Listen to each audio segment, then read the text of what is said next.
Hi welcome back to my channel one more short video.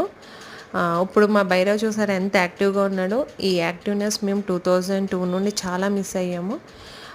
అలా యాక్టివ్గా ఉండేవాడు కాదు, ఎప్పుడు డల్గా ఉండేవాడు, పడుకునే ఉండేవాడు. అయితే చాలా చాలా ప్లెంటీ ఆఫ్ ఏంటంటే ఒబెసిటీ వచ్చేసింది. చాలా ప్రాబ్లమ్స్ ఫేస్ చేసేవాళ్ళం వాడితోటి. ర్యాషెస్ అని, స్కిన్ ఎలర్జీస్ అని, లెగ్స్ క్రమ్స్ అని, ఇట్లా చాలా చాలా ఇష్యూస్ ఫేస్ చేసేవాళ్ళం.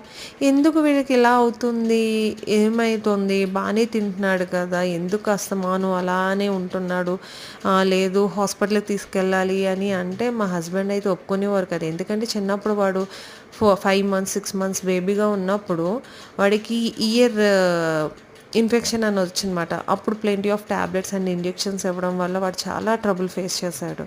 సో దానివల్ల ఏం కాదు, వాడికి ఏం లేదు, జస్ట్ ఎక్కువ తింటున్నాడు, ఎక్కువ తిని ఒబేసిటీ బాగా వచ్చింది, అందుకే వాడు బద్ధకంగా ఉంటున్నాడు అంతే, అంతకు మించి ఏం లేదు అని తను కొట్టేసేవారు అన్నమాట మా మాటలు.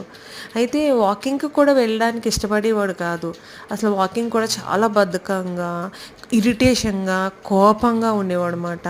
అయితే లేదు లేదు చాలా డిఫరెన్స్ వచ్చింది వీళ్ళలో, ఏదో డిఫరెన్స్ జరుగుతుంది లోపల, మాత్రం హెల్త్ ఇష్యూస్ ఏదో ఫామ్ అవుతున్నాయి అని చెప్పి నేనంటే ఏం లేదు అనేవారు.